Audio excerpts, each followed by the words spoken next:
Welcome to the African History Network show right here on 910 a.m. the Superstation, the Future Radio. I'm your host, Brother Michael Imhotep. It is Tuesday, April 26th, 2022, and we are live. The call-in number is 313-778-7600 is the call-in number if you have a question or comment. 313-778-7600 is the call-in number if you have a question or comment. All right, so we have a jam-packed show, and also we'll give you some more information about the One Africa Power and Unity Conference coming up Saturday, April 30th, and Sunday, May 1st at the Doubletree Hotel here in Detroit, and I'll be there, and many of the scholars who we've had on the show the past couple of weeks will be there as well. Okay, so I want to follow up on a story that we did a couple of days ago. Actually, last week, I think it was April 20th. We did a story dealing with congressional districts. Civil rights groups filed lawsuit over Florida Congressional map.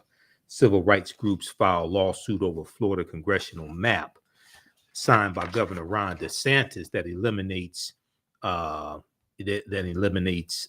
two black districts.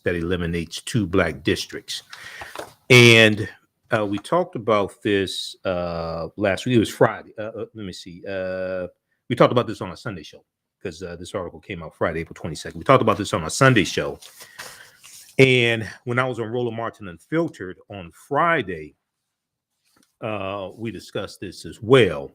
And I did not get a chance to share that segment from Roland Martin Unfiltered. So we're going to, we'll talk about it today. And this, once again, is an example of how elections have consequences. And unfortunately, so many of our people don't understand history. And Florida was the first state to have poll taxes going back to 1889. 1889, Florida was the first state to have poll taxes. Then 1890, the state of Mississippi instituted poll taxes at the Mississippi State Convention, where they rewrote the state constitution. And then the other former Confederate states, South Carolina, 1895, Louisiana, 1898, Alabama, 1901, Georgia, North Carolina, things like this. These other former Confederate states copied what Mississippi did, and it was known as the Mississippi Plan. But it started in 1889 in Florida, okay?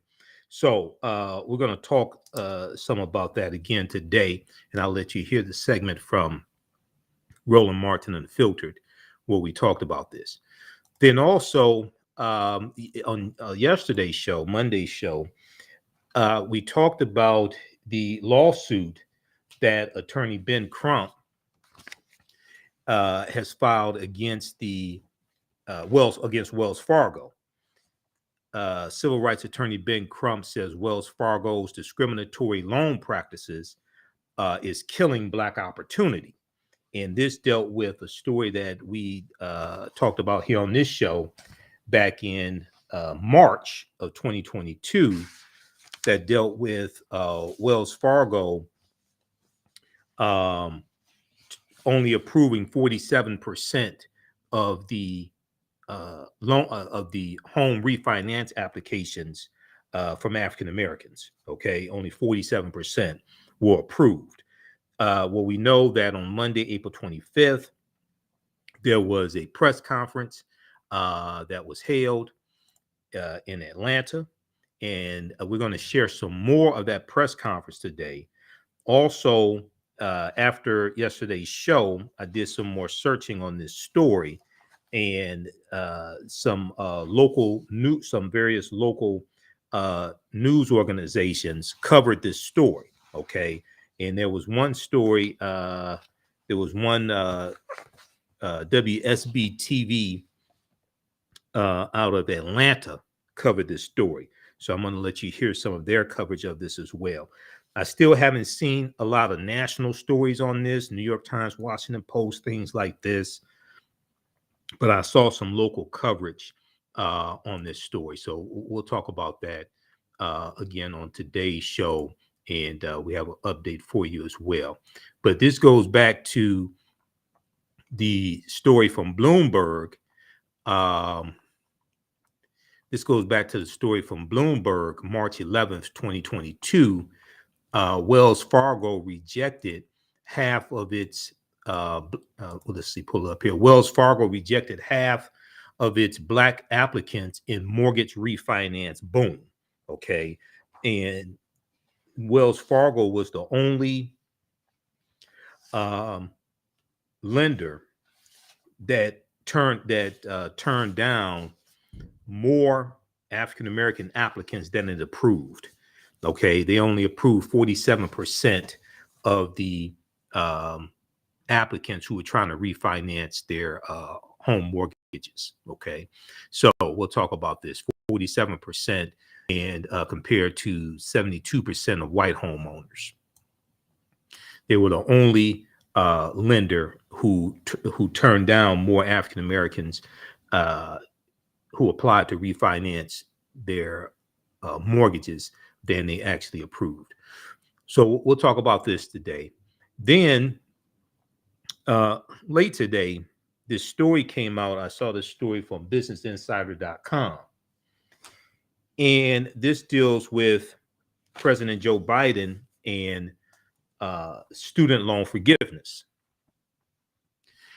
Businessinsider.com is reporting, and I'm going to pull this article up here.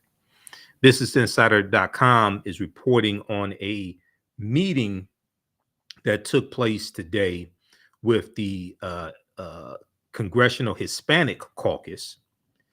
Let me see. Let's go to this one here. Biden reportedly told lawmakers he's looking for ways to forgive most or all federal debt. Biden reportedly told lawmakers he's looking for ways to forgive most or all federal debt. And this came out of a 90-minute meeting that President Joe Biden had with the Congressional Hispanic Caucus. CBS News reported on this today. BusinessInsider.com picked up this story. So we're going to talk about this as well later in the show, okay? Because I knew something was going to break on this. I've been following this story as I have other things dealing with the administration. And one of the things that doesn't get really talked about, and when I was on Roland Martin Unfiltered a couple of weeks ago, we were scheduled to talk about it, but we just were able to spend a few minutes on it because sometimes we have to cover breaking news and different things like this. But did you hear that the Biden-Harris administration unveiled government-wide action plans on racial equality? Did you hear about that? Okay. I saw very little coverage about this in mainstream media. Thegrio.com has an article on it because they're African American owned and operated. And a lot of the, even though half their articles they pick up from the Associated Press, which I understand because you have to pay people to write articles.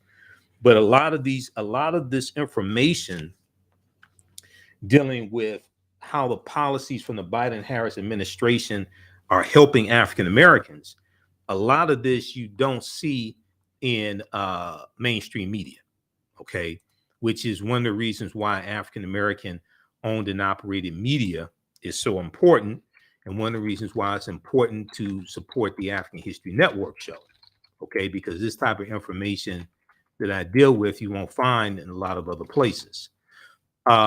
This article right here from the Grio, and okay, that's not the one. Let me pull this up here because I have so many articles bookmarked. We pull this one up here, and we're going to post this on our Facebook fan page, the African History Network. We're going to try to squeeze in a little bit of this information today. If not today, then we'll get it in Wednesday or Thursday. On Wednesday's show, we're going to be joined once again by one of my teachers, Professor Kaba Hiawatha Kamene. You've seen him in the Hidden Colors documentaries. You've seen him in 1804. You've seen him, he and Professor Small and myself were in the documentary, Elementary Genocide Part 3. I'm in 7 documentaries. Actually, I don't talk about a whole lot, but I'm in 7 documentaries. We're in Elementary Genocide Part 3 together from director Raheem Shabazz. But we'll have Professor Kabahai Watha Khamenei is going to be one of the presenters at the One Africa Power and Unity Conference taking place here in Detroit, Saturday 30th through Sunday, May 1st.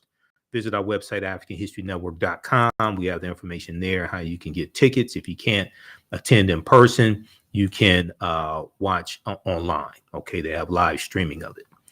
All right, so this article here, and this article here, Biden-Harris administration unveils government-wide action plans on racial equality. Did you hear about this? Now, this came out, what was the date on this? Let's see. Just came out about a week or so ago. And it's about a week or so ago that it came out.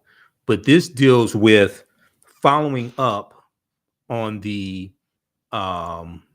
this deals with following up on an executive order that President Biden did on day one. We've talked about the executive order here on the show before.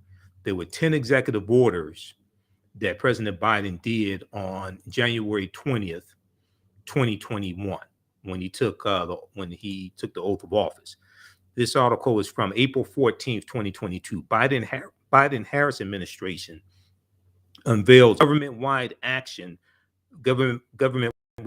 plans on racial equality. I know we're coming up here on a break, but let me squeeze this in. The GRIO spoke with agency leaders on ways their departments plan to fulfill President Biden's executive order to ensure government services are distributed equitably. The Biden-Harris administration unveiled on Thursday, so this was April 14th, a massive government-wide action plan to advance racial equity across 90 federal agencies with more than 300 strategies and commitments laid out by government leaders.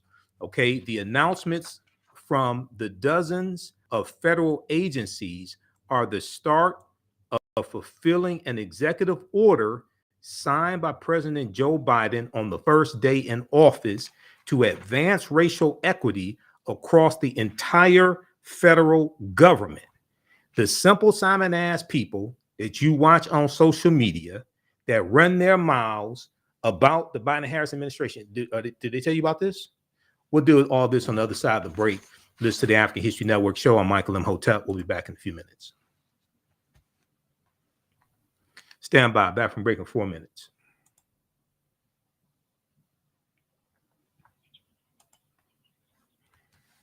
Coming here Saturday, April 30th, and Sunday, May 1st, hosted by Detroit's own Dr. Ken Harris, president of the National Business League. The Power and Unity Conference is the event of the century, and you don't want to miss it. It's at the DoubleTree by Seaport Shelby in downtown Detroit. If you can't make it, it will be streamed live throughout the world. There's also a Happy Marketplace on site. It doesn't end there. It continues with a Happy Gala and networking event at the illustrious Charles H. Wright Museum Saturday evening. Tickets include food, music, and entrance into the King's Head exhibit. Go to happyfilm.com for tickets now. That's HAPIFilm.com. That's HAPIFILM.com for tickets. Balance of Nature is fruits and vegetables in a capsule, changing the world one life at a time. I had no energy for months and months and months. I had no energy, and I'm a very active person. We have the information for happyfilm.com at our website, AfricanHistoryNetwork.com.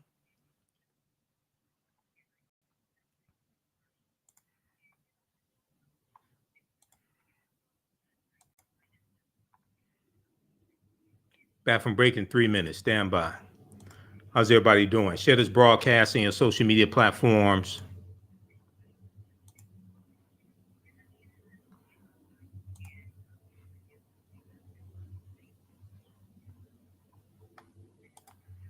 Back from break in 3 minutes.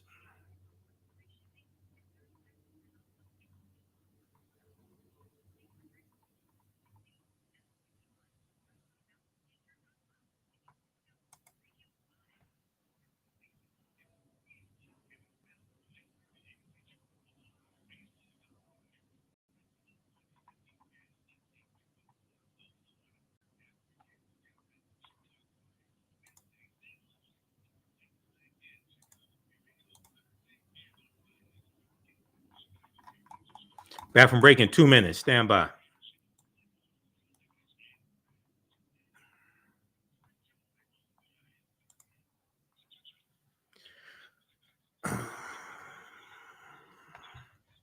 All right, got Kenya, have Sharon, have Thomas.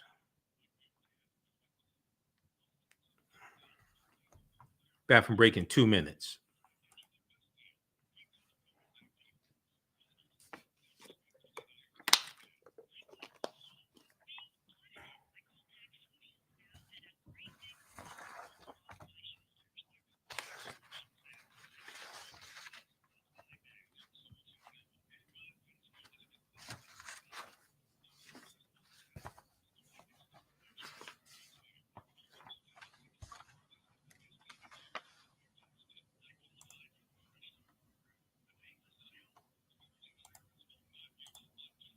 Bathroom break in 1 minute.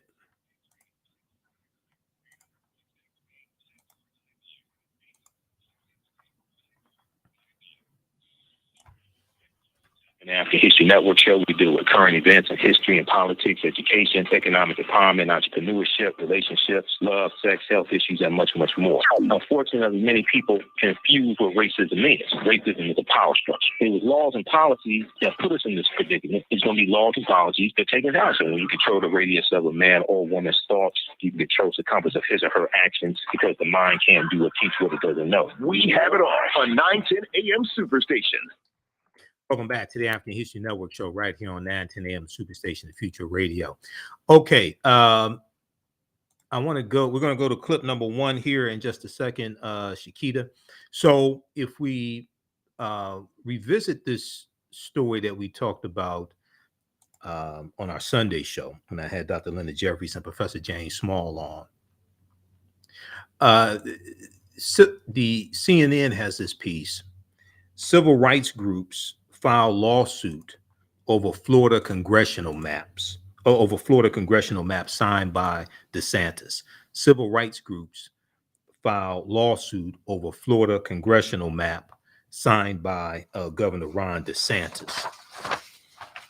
A coalition of civil rights groups has filed the first lawsuit in Florida against the recently enacted congressional map put forward by GOP Governor Ron DeSantis, Republican, that eliminates two districts represented by Black Democrats, while giving Republicans the advantage in as many as 20 of 28 seats. In as many as 20 of 28 seats. The GOP-controlled Florida state legislature approved the map in a special session this week. This came out Friday, April 22nd. Along party lines, Governor Ron DeSantis said he signed the map into law on Friday. Now, I want to go to clip number 1 here. This is from, this is out of Florida. This is, clip number, should be clip number 1 out of Florida. Let's go to clip number 1, Shakita.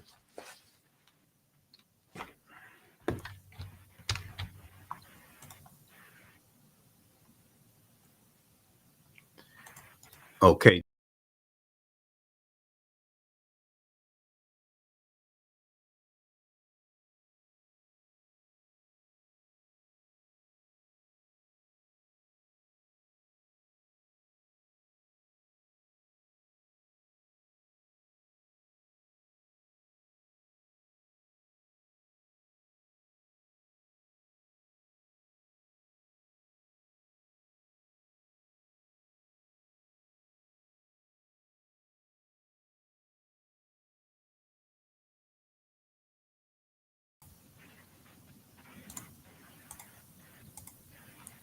Okay, civil rights groups file lawsuit over Florida congressional map signed by DeSantis.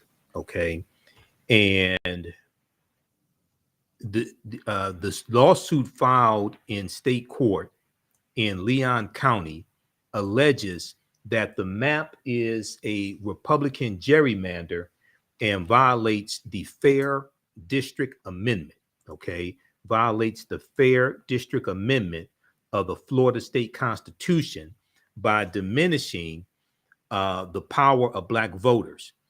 The plaintiffs are asking to rule that the map or individual districts violate the Fair Districts Amendment and to order the adoption of a new congressional map.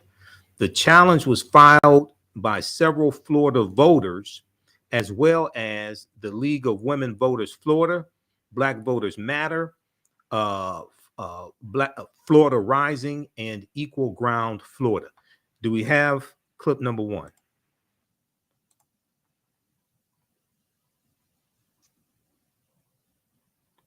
Okay. Developing tonight, a flurry of new laws that will have a major impact on Central Florida and the state as a whole. They have now been signed by the governor. Surrounded by supporters in South Florida, Governor DeSantis signs multiple bills, including one that restricts the way race-related issues can be taught in schools and in the workplace. The other would end Disney's control of Reedy Creek and other special districts across the state. But we start with Florida's new congressional map, which the governor says he also signed today. Thank you for joining us tonight. I'm Matt Osh. And I'm Lisa Bell. Opponents have vowed to take their fight to court after state lawmakers approved the redistricting map during a special session this week. It was redrawn by Governor DeSantis after he vetoed the original proposal from state legislators. The governor's map would increase Florida's GOP representation in Congress and dismantle 2 districts that are now held by Black members of Congress. DeSantis and other GOP lawmakers claim the map is neutral on race and party affiliation. Members,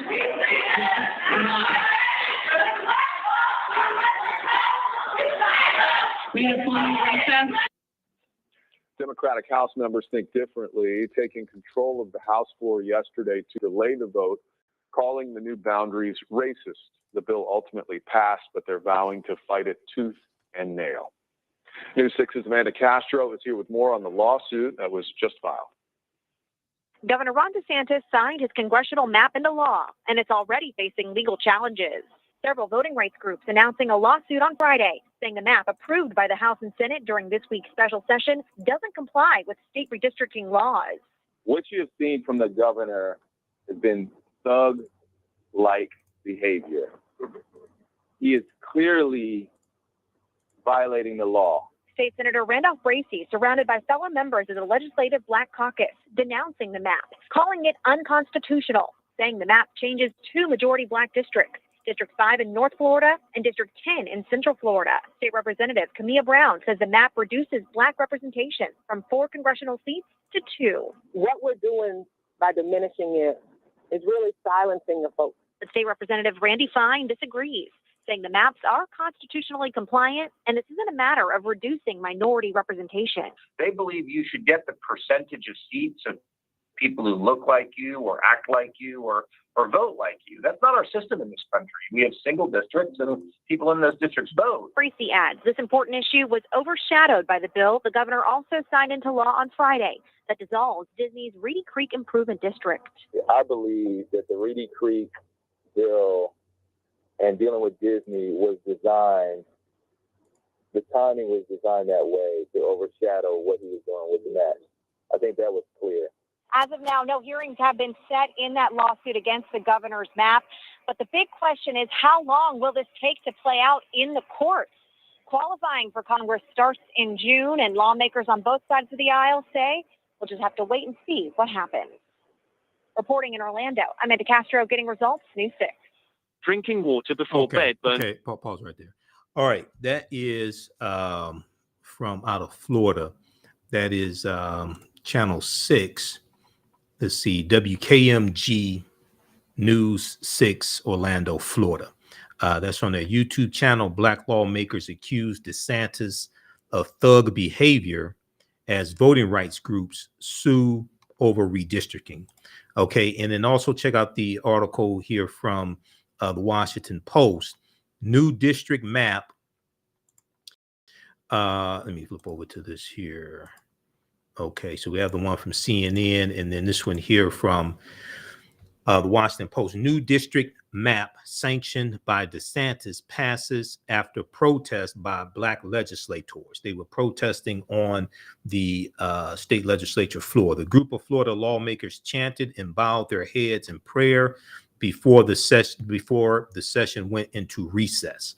Okay, this is one of the reasons why Governor Ron DeSantis must be voted out of office.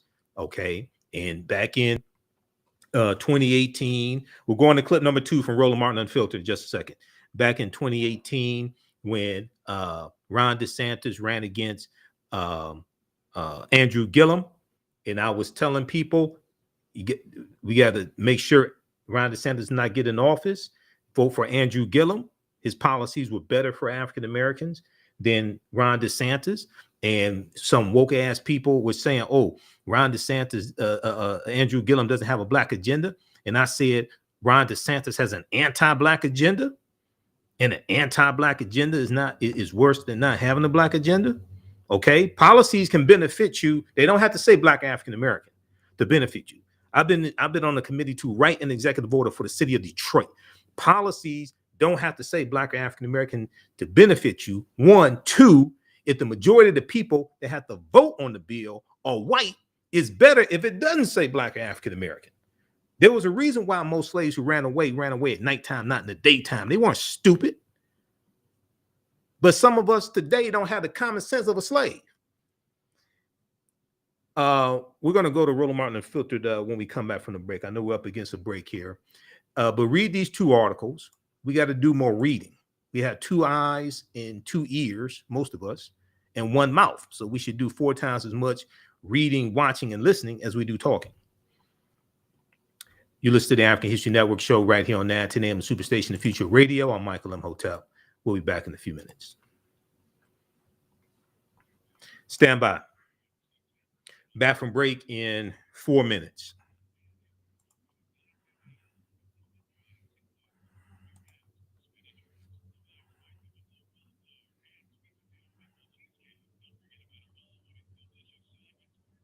Back from break in 4 minutes.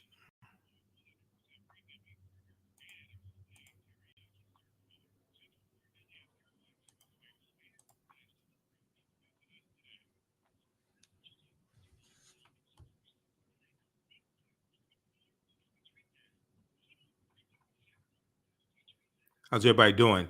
Hey, be sure to visit our website, AfricanHistoryNetwork.com. You can register for the online history classes I teach on the weekends. Ancient Kemet, the Moors, and the Maafa, understand the transatlantic slave trade, what they didn't teach you in school. We had a fantastic class number 1 on Saturday, April 23rd. As soon as you register, you can watch class number 1. Class number 2 is going to be Saturday, May 7th. We do the sessions live. All the sessions are archived and recorded. You go back and watch it anytime.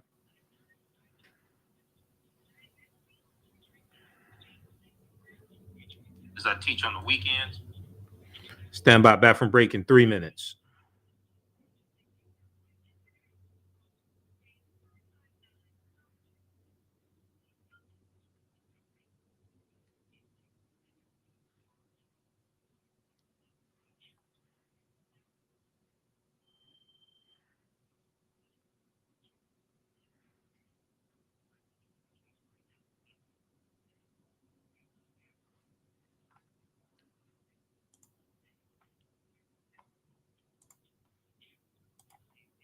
Back from break in 3 minutes or 2 minutes.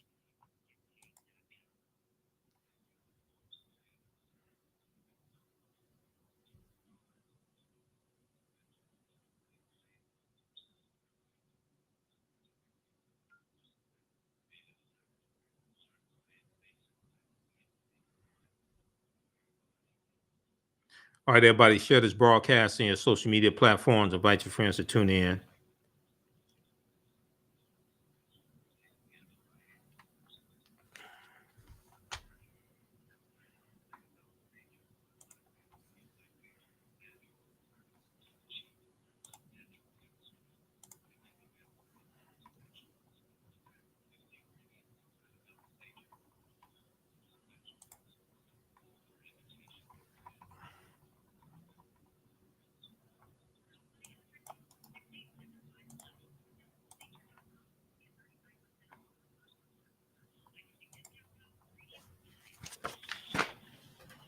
910, the Superstation, Detroit's only African American talk radio.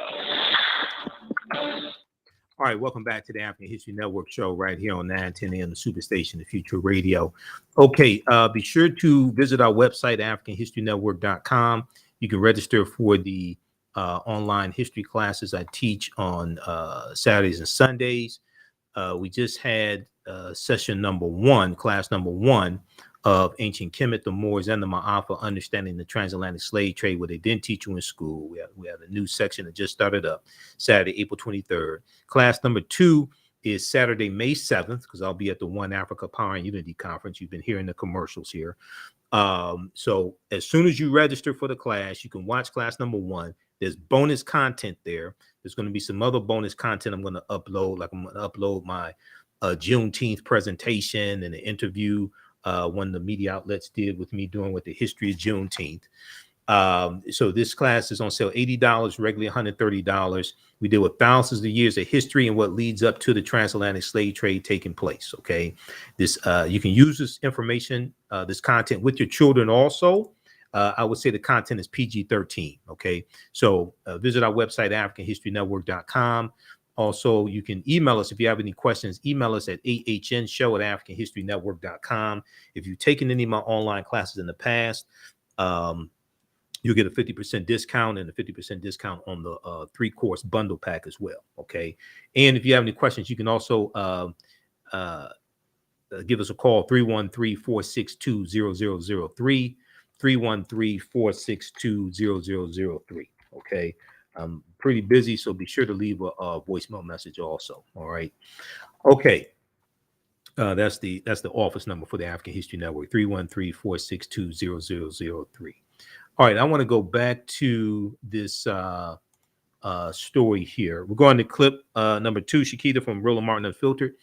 So this is dealing with Florida and Governor Ron DeSantis signing off on the redistricting of a congressional map that many say violate the Fair Districts Amendment, and it eliminates 2 congressional districts, the 5th congressional district and the 10th congressional district, okay, in Florida. These are 2 districts held by African American members of the House of Representatives. District 5 is Representative Al Lawson is District 5, and District 10 is Representative Val Demings. Okay, and she's running for U.S. Senator. The map dismantles the state's 5th congressional district, currently represented by Democrat Al Lawson, which connects Black communities from Tallahassee, Florida to Jacksonville, Florida. Instead, Jacksonville, the city with the largest African American population in Florida, is divided into 2 Republican-leaning districts. The map also shifts the 10th congressional district and Orlando area seat represented by Val Demings, a Black Democrat now running for U.S. Senate. It shifts it east toward whiter communities.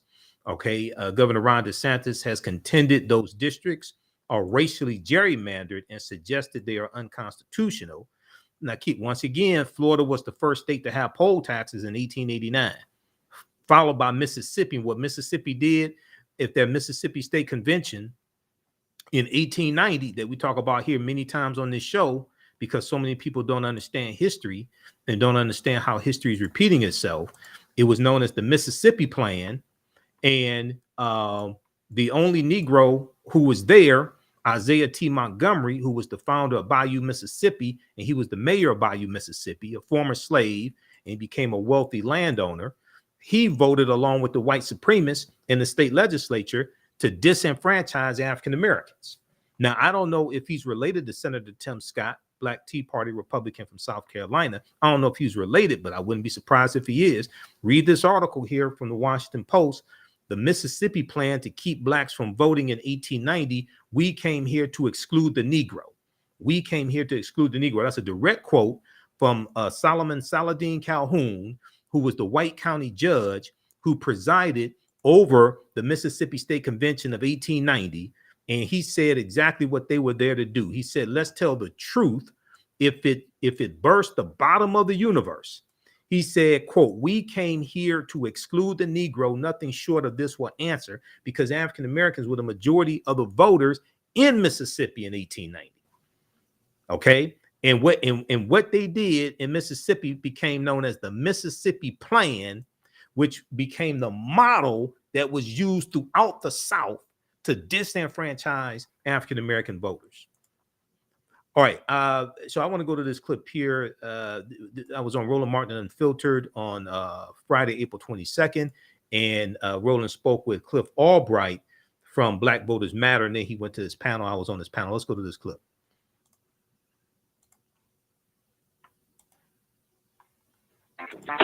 Republicans have been attacking Democrats all across the country, especially Black people. Florida, they chose to take the racism to a whole new level. Governor Ron DeSantis rejected the maps that the legislature drew up. So he said, I'm going to drop my own, getting rid of 2 majority Black districts. Already lawsuits have been filed against Florida as a result of this decision. Joining us right now, folks, is Cliff Albright. He is the co-founder of Black Voters Matter. Glad to have him with us. Cliff, look, we expect stupid stuff to happen in Florida. Now we see this. This is an absolute attempt by Governor Ron DeSantis to completely destroy Black representation in Congress. You're absolutely right, Roland. By the way, happy belated anniversary. Appreciate it. No, I mean, we're looking at, this is even worse than what we saw out of the recent situations in Alabama with their maps and Louisiana with their maps and those situations. The fight was really about whether or not the maps would be changed to give Black folks the extra representation that we should have. In this situation, DeSantis, as you already noted, has gone out of his way, in fact, arguing with his own Republicans within his state, arguing to not just to not increase Black representation, but to take away 2 seats, including carving up the seat that's in northern Florida, which goes roughly from Jacksonville over to Tallahassee, which includes some rural Black populations in between, but literally carving up that one district into 4 separate districts, none of which would have the ability to elect a Black representative, taking it from a district that has, close to 50% Black representation and carving it up into 4 districts, none of which have anything more than 30%, and some as low as in the teens. And so, he's been very clear about what it is that he was trying to do. In fact, idiotically clear, because he's basically announced that the reason that he was doing this is because he's trying to carve up this Black district, just a clear violation, not just of the Voting Rights Act, but more importantly, even a Florida law and a Florida amendment that was passed regarding fair districts back in 2010, an amendment that was passed because of what the voters voted for in the state of Florida. So this is an attack on democracy writ large, but obviously on Black folks, this is squarely rooted in racism and anti-Blackness, and he's not even trying to hide it. And look, the reality is, whether it's this decision, whether it's him leading the removal of Disney's favorite tax status, we can go down the line. Ron DeSantis is trying to be Donald Trump 2.0. He's up for re-election as governor, but he also wants to be the Republican nominee for president in 2024. That's what all of these moves are about. And in fact, I dare say that Ron DeSantis, and I said this about Mike Pence, is even more than Donald Trump, more dangerous than Donald Trump. We knew Donald Trump was a buffoon, but these folks are even more dangerous than that idiot. Yeah, no, definitely. And he's demonstrated it in a variety of ways. And you just mentioned, some of the things. And that's why I always say, people try to act like voter suppression is just, just an administrative act. It's just a white collar crime, right? It's a bureaucratic crime. No, voter suppression is a violent crime. It has violent impacts on our lives. And when you have somebody like DeSantis who's in power because of voter suppression and is able to do things like Don't Say Gay and attacking LGBT rights and attacking Black rights and literally killing people in the state of Florida because of the way that he's handled or mishandled COVID, and a protest bill, which has literally allowed people to drive cars over protesters. Let's not forget that.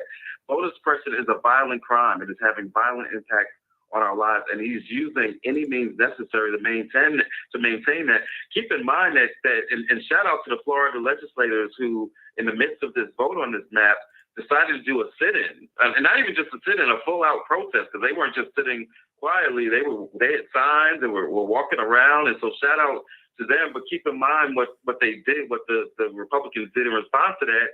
They cut off the internet, right, which is something that you see in these countries that, you know, people try to paint at as being so authoritarian, dictatorships and all that. They cut off the internet, and then they kicked out the journalists, right? Which again is something that you see in all these authoritarian states.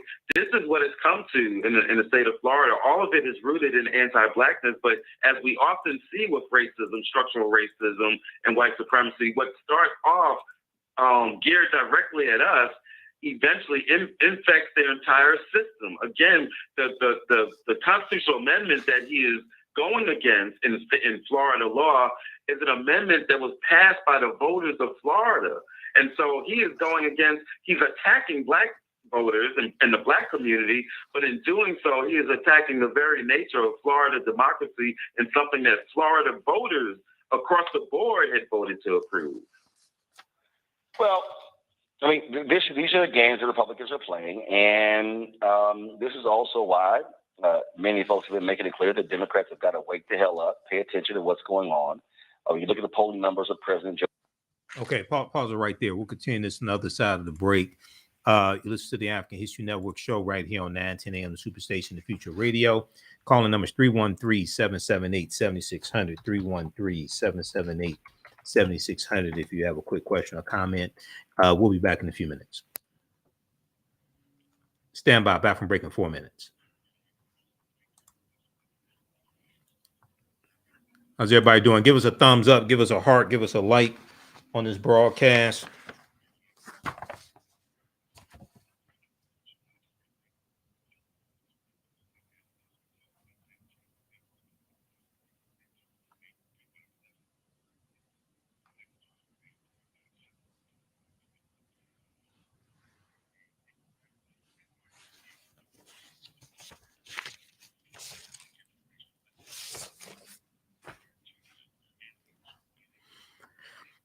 All right, let's see, who do you have here?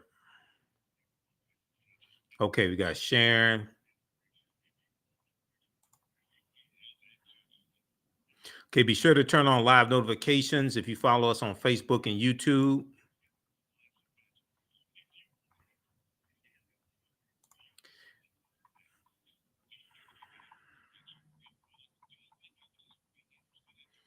And you can support the African History Network, $ the AHN show through Cash App and through PayPal, paypal.me/the AHN show. We have the information right on the homepage of our website. We have the link here for Cash App and the PayPal button here. Back from break in 2 minutes.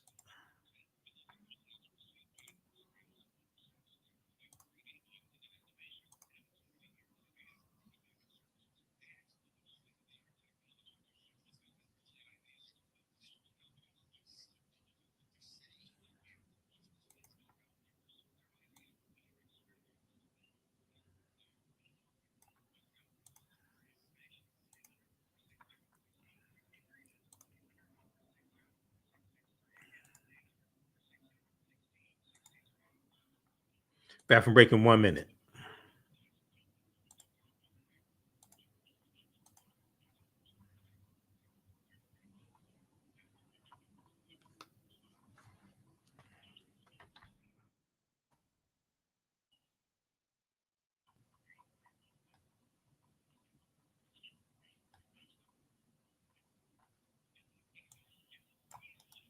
Back from break in 1 minute.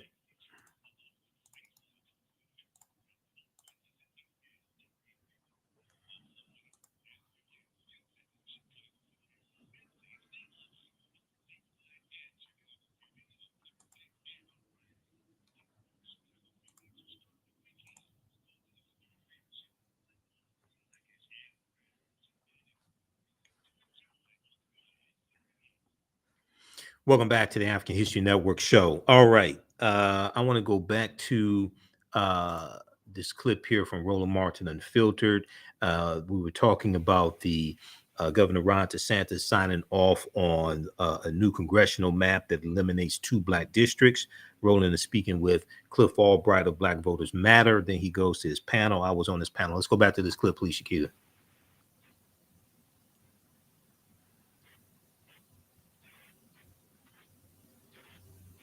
Joe Biden, they're down. They are not as low as Donald Trump's were at this particular point. And so Democrats are going to have to muster something to say to voters, especially black voters. Otherwise, they're going to get obliterated in November, and they very well could take control of the House and the Senate. And if that happens, you're going to see all sorts of federal investigations.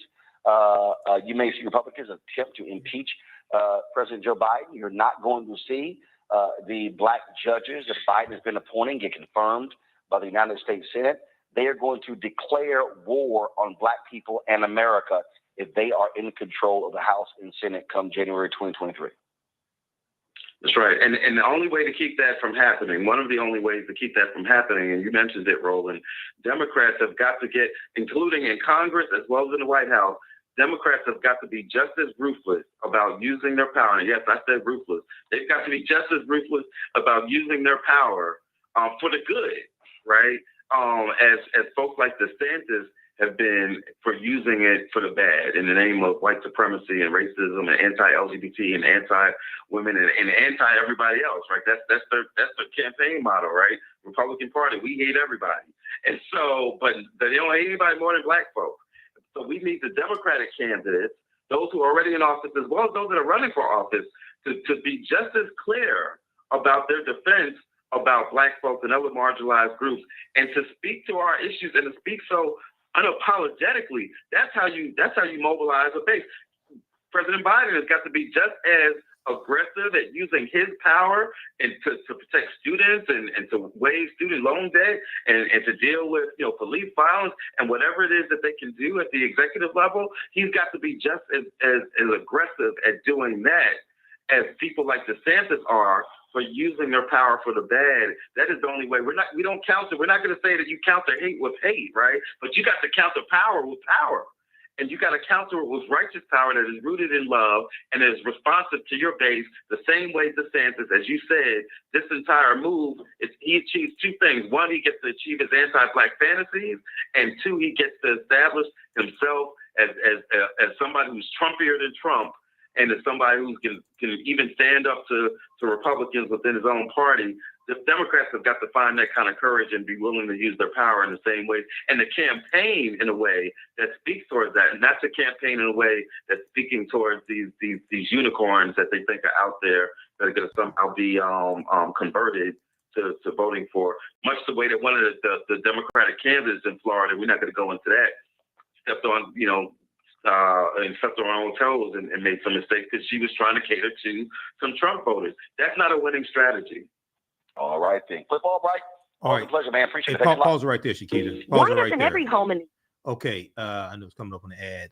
And for the sake of time, Shakita, do me a favor. Advance it to the 24-28 mark because we're running out of time. That's when Roland comes to me.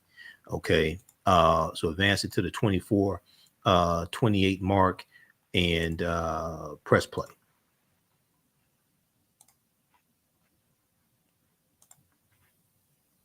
Now, glad to have them here. Let's start out with Michael Imhotep, host of the African History Network, head of the Fed Communication Strategist, Matt Manning, civil rights attorney. Let's get right into it.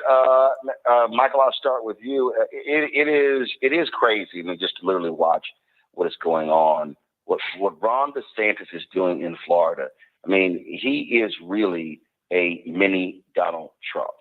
This man is a menace to society.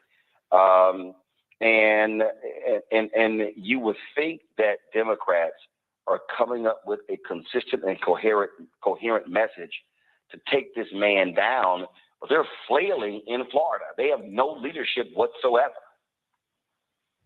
Yeah, Roland, back in 2018, when Andrew Gillum was running for governor of Florida against Ron DeSantis, and they had the debate and Andrew Gillum said, I'm not calling Mr. DeSantis a racist. I'm saying the racists believe Mr. DeSantis is a racist. And I was telling people on my show who are in Florida, we have to stop Ron DeSantis. And people were telling me, oh, Andrew Gillum doesn't have a black agenda. They were saying they want to go vote because Andrew Gillum doesn't have a black agenda. I said, Ron DeSantis has a black agenda. He has an anti-black agenda. And an anti-black agenda is worse than not having a black agenda. So, yes, there needs to be better leadership from Democrats crafting the message, fighting against this. But also, when it comes to African Americans, we have to have an internal white supremacist detector that goes off and teaches us how to identify these threats, because we could see this coming. And DeSantis wants to run for president. And you look at the congressional maps, you look at the stop the anti-woke bill, you look at don't say gay bill, all this nonsense. And at some point, I think we're going to come to the realization that we're going to have to leverage our economics to enforce our politics and target some of these corporations who help finance DeSantis and other Republicans and have nationwide economic boycotts against them. I know the boycotts have to be planned, but we started planning them back in July of 2021 or something like that, or even, we'd be ready to launch them right now. But we're going to have to, as Dr. King said, April 3rd, 1968, we're going to have to redistribute the pain through targeted, sustained economic withdrawal strategies. Matt, Pause it right there. Pause it right there, Shakita. Pause it right there. All right. Pause it right there. Stop the clip. All right. Okay. All right. Yeah, stop the clip, Shakita. Okay, now I want to look at this here quickly here. We've got the article that I talked about. Read this one here. We're going to talk about this some more on tomorrow's show. This is from thegrio.com. This got very, very little news coverage. Still trying to figure out why. Biden-Harris administration unveils government-wide action plans on racial equity. This is April 14th, 2020. Now, this references this fact sheet that came out April 14th, 2022. That's not the right one that I want. I want the one from April 14th. There's a fact sheet that came out April 14th, 2022. Biden-Harris administration releases agency equity action plans and racial justice across the federal government. Okay. And this is what this article and this announcement is in reference to. But I'll pull this up here after the show. But read this article here, because the executive order, this references an executive order that Biden signed on day one. He signed 10 executive orders on the first day in office, January 20th, 2021. This announcement here references executive order 13985. It's at whitehouse.gov, where all this other stuff is that people don't read. It's at whitehouse.gov. You can read it for yourself. The Biden-Harris administration unveiled on Thursday a massive government-wide action plan to advance racial equity across 90 federal agencies, with more than 300 strategies and commitments laid out by government leaders. The announcement from the dozens of federal agencies are the start of fulfilling an executive order signed by President Joe Biden on his first day in office, day one. You can go read the 10 executive orders he did on day one, on his first day in office, to advance racial equity across the entire federal government. In a video announcing the racial equity action plans, President Joe Biden acknowledged that the commitments laid out by his administration must not be seen as just a one-year project, but a generational commitment. Not a one-year project, but a generational commitment. These plans are an important step forward, reflecting the Biden-Harris administration's work to make the promise of America real for every American, Joe Biden said. Read the rest of this article here. I saw very little media coverage on this. The Grio, which is black owned and operated, had an article on this. I don't know who else covered this. Those watching on Facebook and YouTube, keep watching for a few more minutes. We're going to keep on going. Right now, it's correct wrong behavior. It's not over till we win. Wakanda forever. We'll talk to you tomorrow. Peace. Stand by. Okay. The one that I want is the one from April 14th. Hold on. Let me pull this up here. From whitehouse.gov.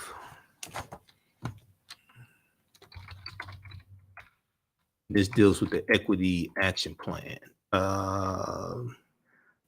Actually,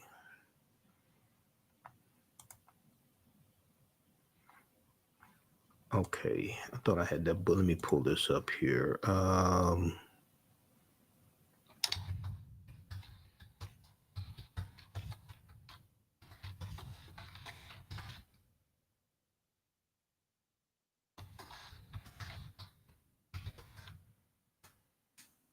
right. Okay, this is the one that I want right here. So this is that whitehouse.gov where all this other information is. It's not like it's a secret. Fact sheet: Biden-Harris administration releases agency equity plan, agency equity action plans to advance equity and racial justice across the federal government. This is a follow-up to an executive order that President Joe Biden did on the first day in office that very few people talk about. This is from April 14th, 2022. How many people knew about this? How many people read the article from the Griot? Did you see media coverage on this? On his first day in office, President Joe Biden signed Executive Order 13985, advancing racial equity and support for underserved communities through the federal government. Okay, Executive Order 13985.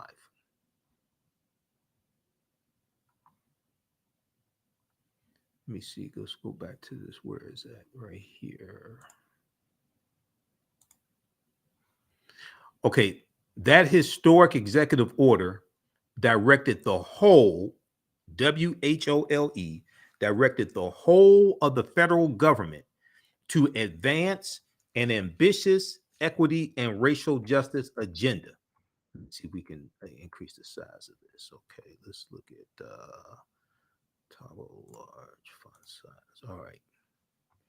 Today, more than 90 federal agencies, including all cabinet level agencies, are releasing the first ever in history, the first ever equity action plans that lay out more than 300 concrete strategies and commitments to address systemic barriers in our nation's policies and programs that hold too many underserved communities back from prosperity, dignity, and equality. Who heard about this? Once again, I saw very little coverage in the media. Advancing equity is not a one-year project. It is a generational commitment. These plans are an important step forward, reflecting the Biden-Harris administration's work to make the promise of America real for every American, including by implementing the first ever national strategy on gender equity and equality, working to ensure the federal government is a model for diversity, equity, inclusion, and accessibility, working to deliver environmental justice through the Justice 40 initiative, and working to prevent and combat discrimination on the basis of gender identity or sexual orientation. Now, they go through and break this down. Let's see here. They go through and Department of Labor, Department of Labor, Department of Housing, HUD. They go through and break down HUD. The Department of Housing and Urban Development is working to eliminate the racial gap in home ownership, address the disproportionate rates of homelessness among underserved communities, and reduce bias in home appraisals. Now, we talked about this. I think it was in the month of March that the Biden-Harris administration rolled out something to deal with reducing bias in home appraisals, which directly attacks the wealth gap, the racial wealth gap, and generational wealth as well, or the lack thereof, and reduce bias in home appraisals through the interagency task force on property appraisal and valuation equity. Then they talk about the EPA, the Environmental Protection Agency, is developing a comprehensive framework for evaluating the cumulative impacts of pollution on underserved low-income communities. The EPA will also reinvigorate civil rights enforcement to ensure that environmental justice is at the heart of the agency's mission. They talk about the Department of Transportation is increasing investments in underserved communities by launching a national technical assistance center to provide targeted support with planning, project development, grant applications, and project delivery for communities that face barriers to accessing transportation resources.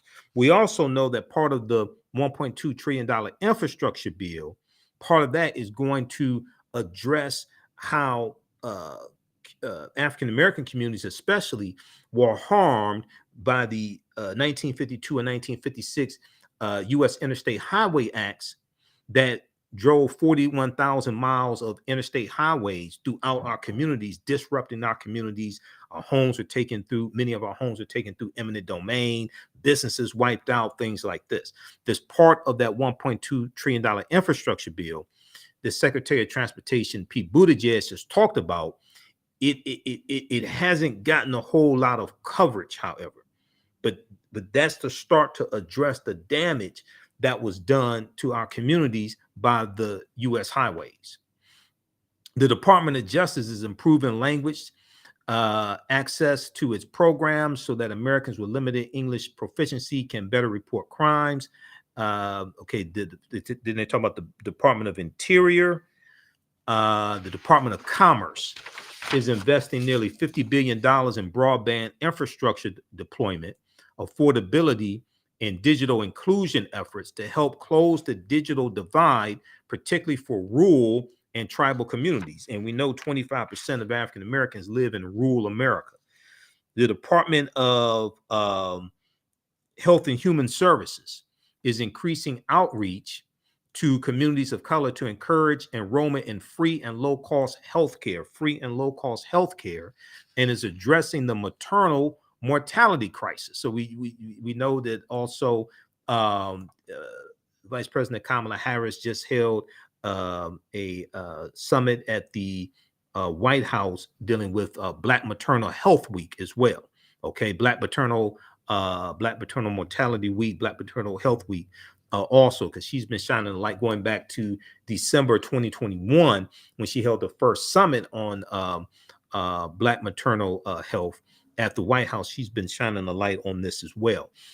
And is addressing the maternal mortality crisis that disproportionately impacts Black and Native families, including by working with states to extend postpartum coverage in Medicaid and the Children's Health Insurance Program. Then they talk about the Department of Homeland Security is working to ensure underserved communities are treated fairly in airport screenings by improving systems and enhancing training for officers. DHS is also engaging with improving underserved communities' access to grant programs that help counter domestic violent extremism, white supremacists. Domestic violent extremism to better address the terrorism-related threat to our country posed by white supremacists and other domestic terrorists. Most of them probably voted for Donald Trump too.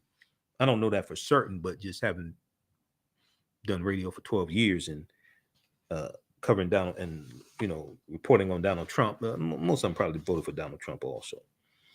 The Department of Defense is advancing safe and equitable use of artificial intelligence technology to mitigate algorithmic bias by investing in agency-wide responsible artificial intelligence development and investing in the development of a more diverse AI workforce, including through partnerships with historically Black colleges and universities and MSIs, minority-serving institutions.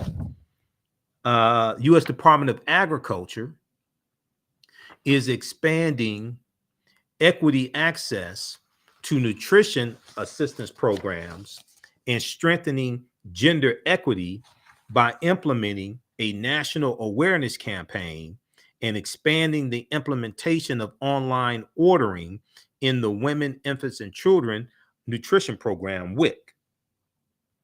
The Small Business Administration is investing in improved technology to increase access to capital for businesses in underserved communities and minority-owned businesses by streamlining program applications and integrating data. The Social Security Administration, which was created in 1935 under the New Deal from President Franklin Roosevelt, is identifying inequalities and addressing systemic administrative barriers to participation in key safety net programs, such as disability benefits. You know anybody getting SSI? Such as disability benefits, and ensuring equitable service delivery for unrepresented individuals navigating the disability application appeals process and increase gender equity in its services. Then we go to embedding equity in everyday government. Embedding equity in everyday government. In addition to prioritizing greater equity in the services the federal government provides to American people, agency equity action plans also contain innovative new strategies to embed equity, racial justice, and gender equality in day-to-day governing. These approaches include building accountability for equity through data collection and reporting. Then we have reducing administrative burdens and simplifying government services, reimagining federal service design and delivery through life experiences. And there's subheadings for all there's a description of all these headings, so you can go read this yourself.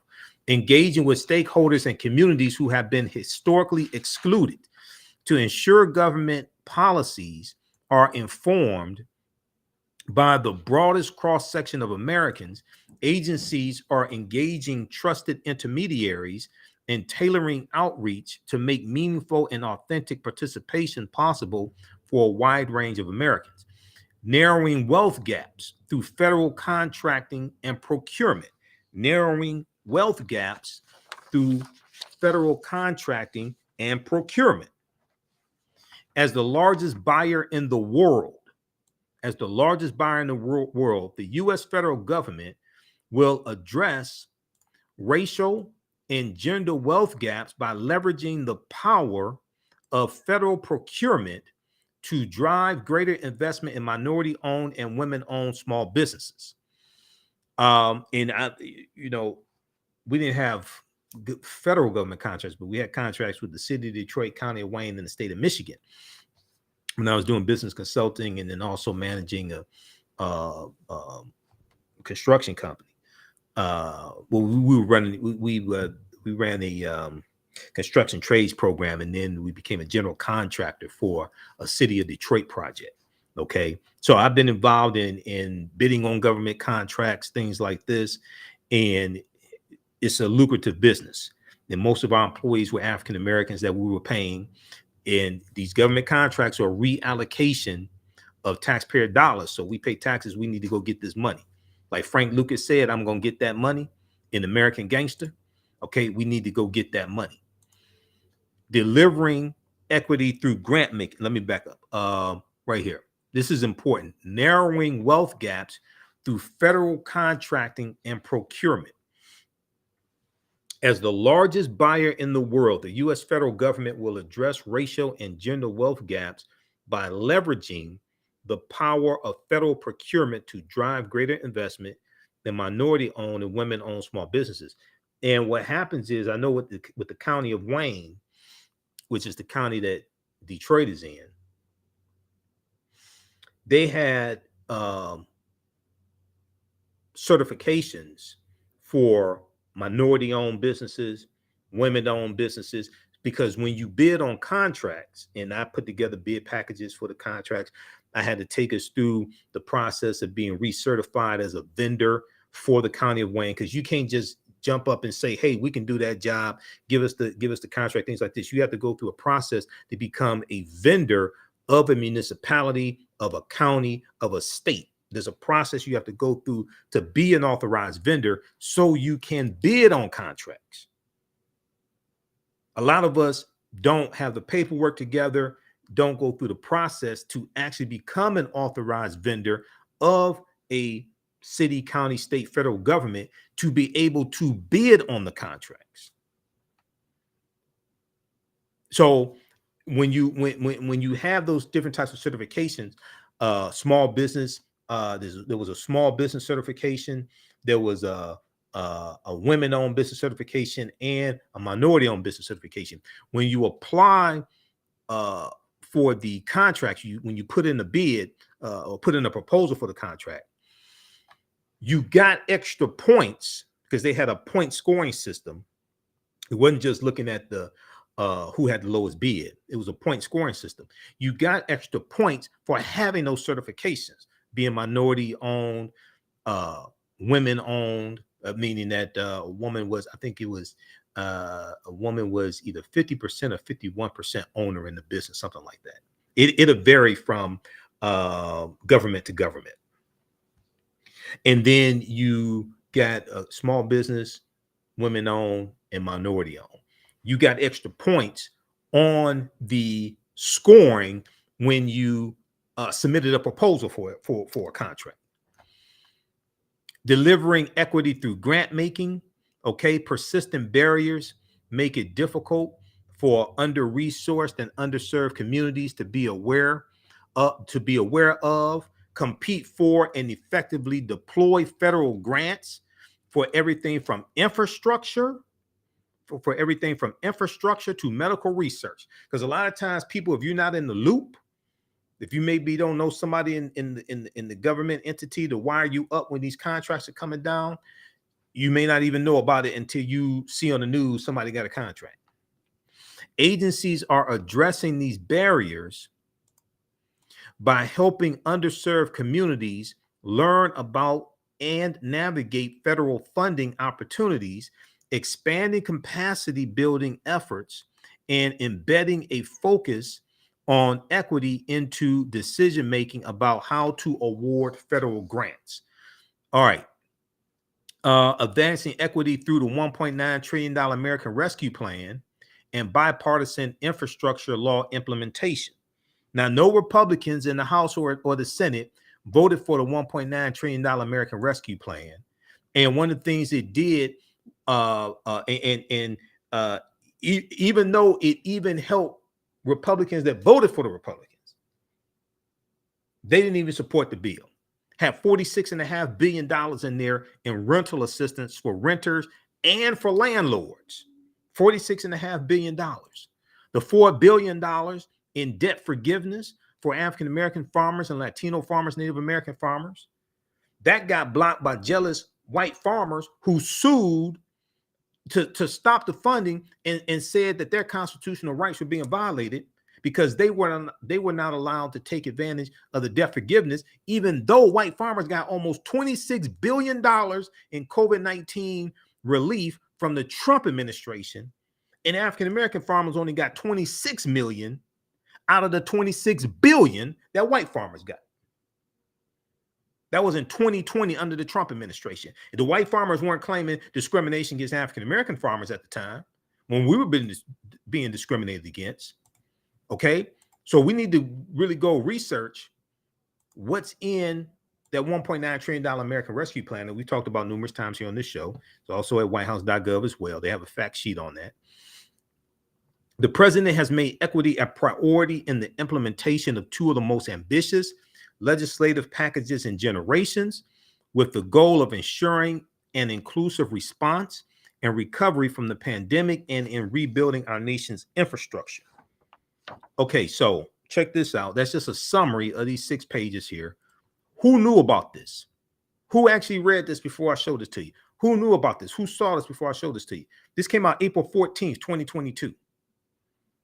Fact sheet: Biden-Harris administration releases agency equity plan, agency equity action plans to reduce equity and racial justice across the federal government, which is a follow-up to an executive order that Biden signed on his first day in office, Executive Order 13985. And this fact sheet here is what the article from thegrio.com picked up by Yahoo News is talking about.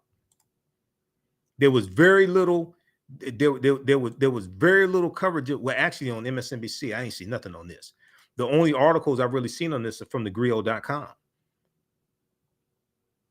So read this here. Biden-Harris administration unveils government-wide action plans on racial equity. We talked about it for a couple of minutes on Roland Martin and Filter because we have so much to cover. But this needs to get more coverage. This needs to get more coverage. Okay. So we're running out of time here. On tomorrow's show, we'll talk about what came out today dealing with student loan debt. We talked about this briefly at the top of the show. We'll discuss this some more tomorrow.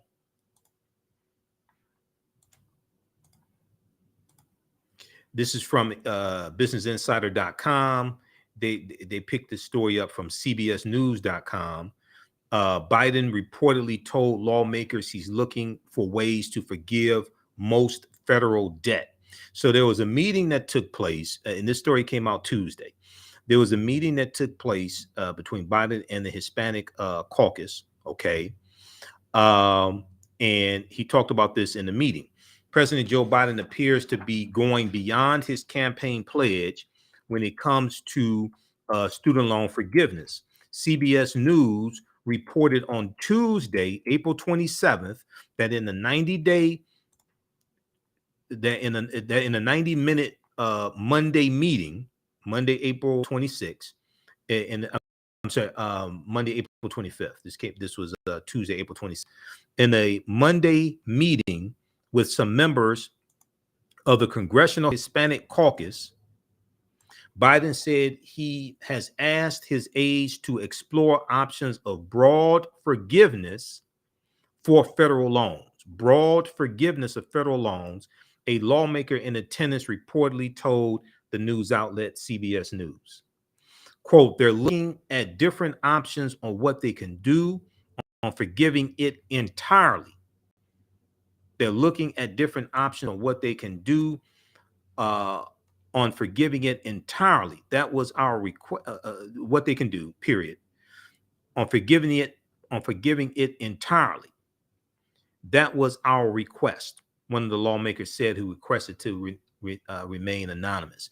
Now, CBS later updated its story to clarify that Biden did not say anything about forgiving all student debt, but is open to going beyond his $10,000 loan forgiveness campaign pledge. Okay. So it's about $1.6 trillion in student loan debt, about 44 million Americans. The Washington Post later confirmed the reporting from CBS News. Representative Tony Cardenas, one of the meeting attendees, told the Washington Post that Biden was incredibly positive, quote unquote, incredibly positive about the idea of canceling at least $10,000 in student debt. And Representative Darren Soto, another attendee, added that canceling student debt is something Biden would like to carry out sooner rather than later. Sooner rather than later, but he wants to be sure doing so will not add to any inflationary pressures. With Biden himself having been fairly quiet on what actions he will take on student debt, this could mark a significant step toward broad relief. Earlier this month, Biden extended the pause on student loan payments with waived interest through August 31st. He also announced a plan to return over 7 million borrowers in default to good standing. How many people heard about this? People think there's nothing taking place with student loan debt. That's not true. You have to read. This is the type of information we cover on this show. He also announced a plan to return over 7 million borrowers in default to good standing. Since then, White House Press Secretary Jen Psaki noted Biden will make a decision on canceling student debt before the pause expires on August 31st, or he will extend the pause again. And Biden's latest comments are indicating progress toward that decision. All right, now read the rest of this here. Now there is do I have the article up from Forbes? No, there was an article from Forbes.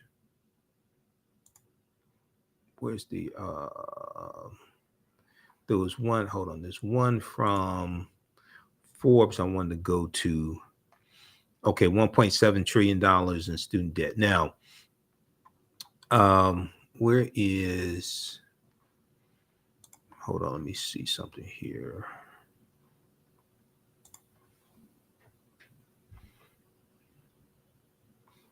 Oh, okay. I think I have it here on my rundown sheet. There's an article from Fortune. I think it was Fortune magazine. We posted this on our Facebook fan page, the African History Network. Forbes, this one from Forbes. Thousands of jobs qualify for expanded student loan forgiveness. Okay, now I posted this article when it came out. How many people saw this? This is from Forbes.com, March 1st, 2022. Let's flip over to this article here.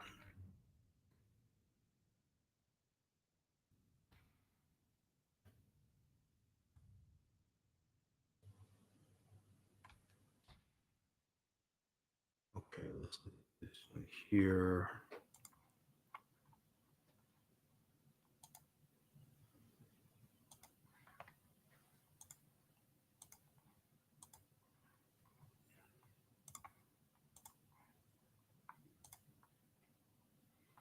All right, so this one from Forbes.com. Let's go to this. This is from March 1st, 2022. Thousands of jobs qualify for expanded student loan forgiveness program.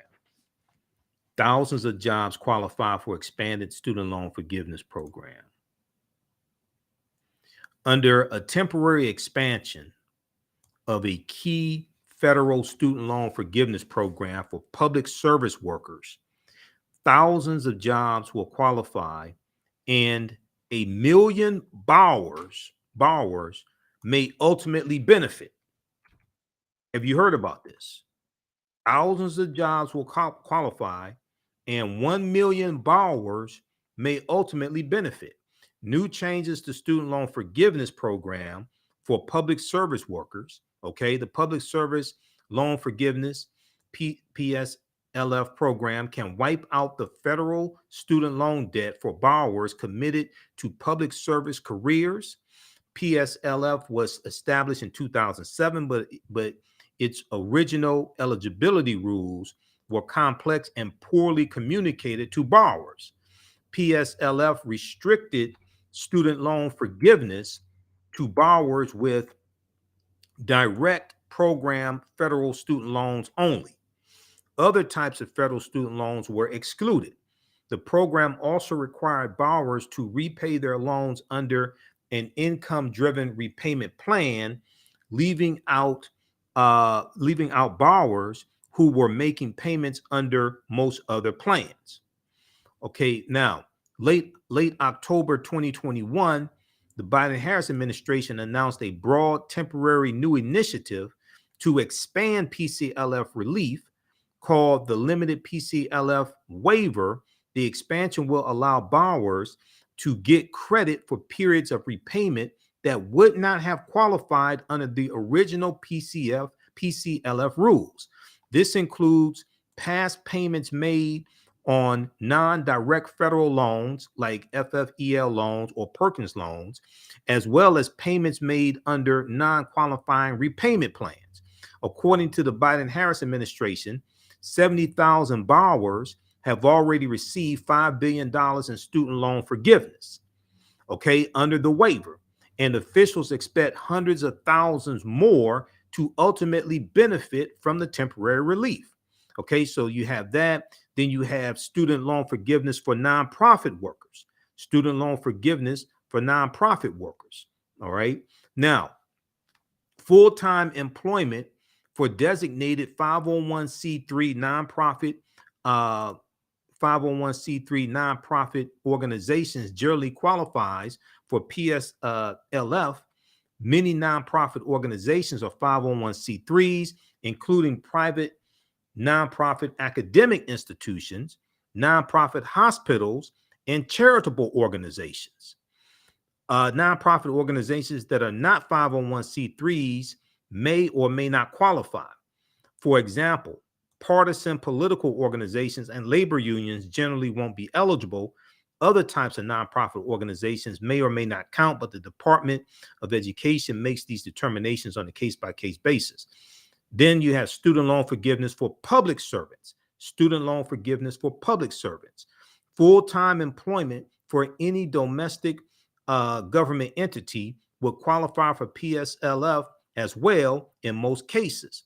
This would include a government agency at any level, federal, state, or municipal, city, as well as public institutions like public schools, public institutions like public schools, public school teachers, public school employees. Employment for quasi-public agencies or private organizations established by governments may not count. Read the rest of this here, okay? Read the rest of it. Then you have student loan forgiveness for religious work. When PSLF was first enacted, religious-oriented work such as leading worship services or engaging in religious instruction was specifically excluded from PSLF eligibility, even if the borrower was a full-time employee of a 501c3 nonprofit organization, such as a church, synagogue, or mosque. However, new regulations that became effective last year under the Biden-Harris administration expanded qualifying PSLF employment to include religious work. Then you have student loan forgiveness for part-time work. Generally, qualifying PSLF employment must be full-time and at least 30 hours per week on average. However, borrowers can also qualify through part-time work. To do so, they must have at least 2 part-time positions that are each with a qualifying PSLF employer, and their combined working hours must be at least 30 hours per week. Okay. Employment position does not matter. Unlike other federal loan forgiveness programs, such as teacher loan forgiveness or Perkins loan forgiveness, PSLF does not limit eligibility to specific occupations or job titles. The employment requirements simply mandate that the employer itself qualifies. So for example, qualifying employment at a public school could include any number of professions, including teachers, administrators, coaches, guidance counselors, and school nurses.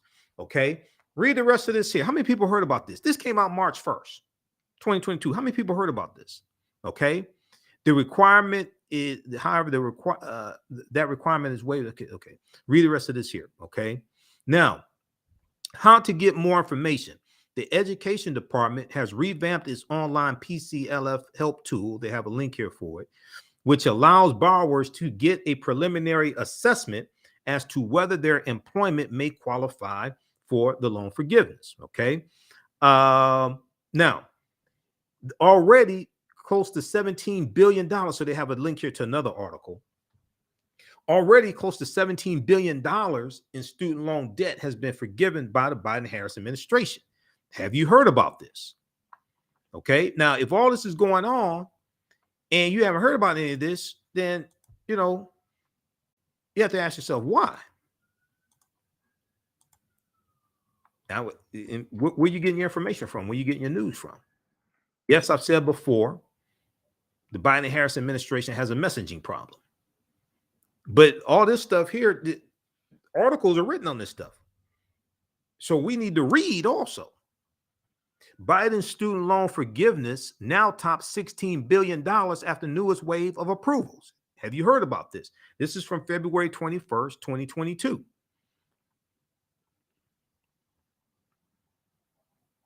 Can I close this ad out? Okay.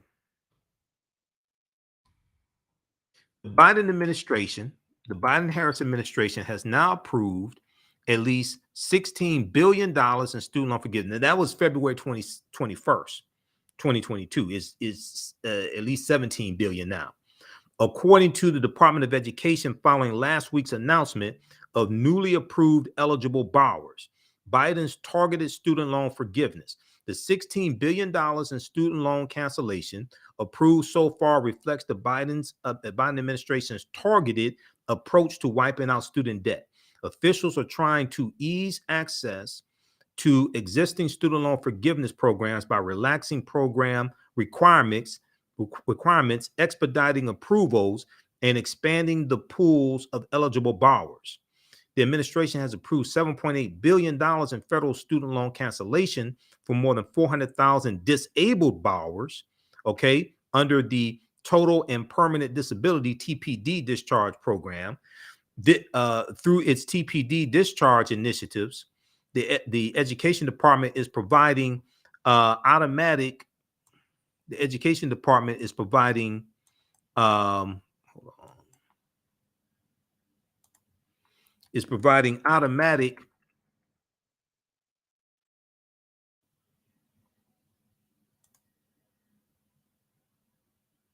okay, let's see. Under the TPD discharge program, due to the failure of some borrowers to return paperwork related, let me back up here. Okay, the Education Department is providing automatic discharges for certain borrowers who are receiving Social Security disability benefits.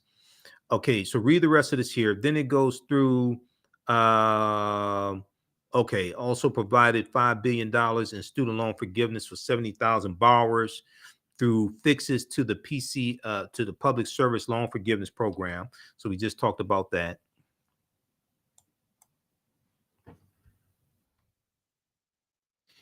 And then the department announced last week that it approved $415 million in borrower defense claims for 16,000 borrowers who attended ITT Technical Institutes, DeVry, Westwood College, Minnesota School of Business, and Globe University. The department had previously approved another $1.2 billion in federal student loan cancellation for borrowers who had attended ITT technical institutes, because one of the things that they've been doing is focusing on predatory colleges, and predatory colleges disproportionately target African Americans and Latinos, and they run the commercials during daytime television, and people, you know, then they get people to take out these exorbitant student loans. Then after they go through the program, get the certificate, get the diploma, whatever it is, then oftentimes they don't place them in a job that has anything to do with their certification, and they're stuck with this student loan debt. So they've been going hard on targeting student loan forgiveness for people who are saddled with debt from predatory colleges. Okay, so read the rest of this here. Okay, this came out. This was from February 21st, 2022 from Forbes.com. All right. So now it's at least 17 billion, because I've been looking at this. It's about 700,000, at least 700,000 people that have gotten $17 billion in student loan forgiveness. All right, so read those articles there. You see, this is the type of information we cover here. All this nonsensical stuff floating around, I don't have time to deal with. Okay, we have real issues to deal with. All right, if you like this type of information, you want to support the African History Network, we definitely need your support. You can support us in a couple of ways. $ the AHN Show through Cash App. $ the AHN Show through Cash App. Also through PayPal, paypal.me/the AHN Show. This helps us keep doing the research, stay on the air, pay the bills, buy these ink cartridges, buy all this paper that I use, pay for these services. And we have the information at our website, AfricanHistoryNetwork.com. This is our official Cash App account, $ the AHN Show, SHOW. When you go to it, it says Michael and shows my picture here. These other ones are fake African History Network Cash App accounts that I'm trying to get shut down because they've been stealing money from us. Cash App has launched an investigation into these fake accounts. We have our link here and the PayPal button also. Now, and then you can register for the online history classes I teach on Saturdays and Sundays.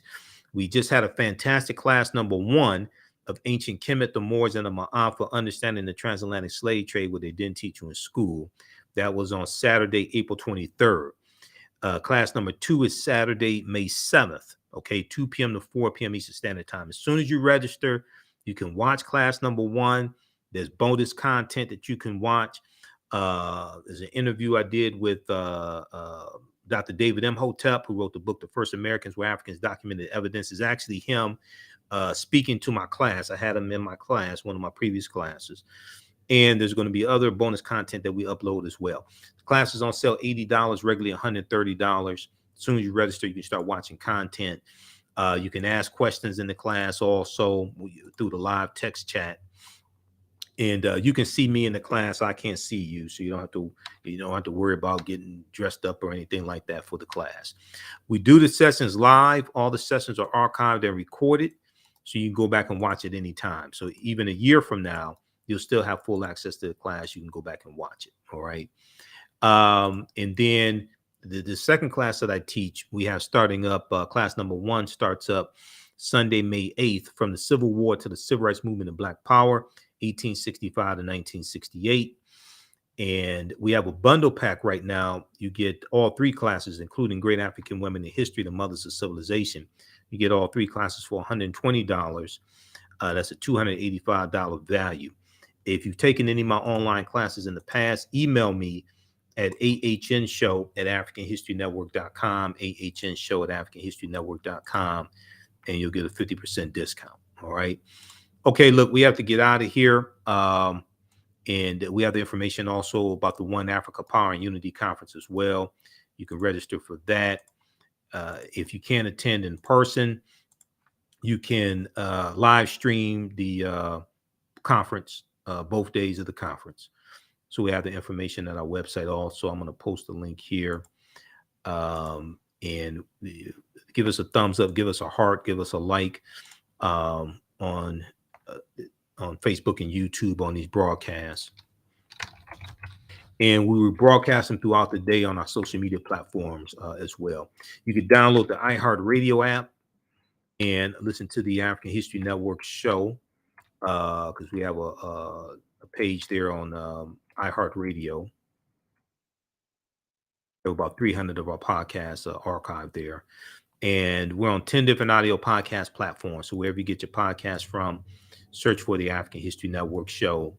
We're on Google Podcasts, iTunes, Castbox, FM Player, TuneIn, Stitcher, Blog Talk Radio. So a number of different platforms. Okay. All right. Look, we have to get out of here. Remember, the African History Network show, we focus on educating, empowering, and inspiring people of African descent throughout the diaspora and around the world. Because right now it's correct wrong behavior. It's not over till we win. Wakanda forever. And we'll talk to you tomorrow. On our Wednesday show, our guest is going to be Professor Kabahai Watha Kamene, who's going to be one of the presenters at the One Africa Power and Unity Conference.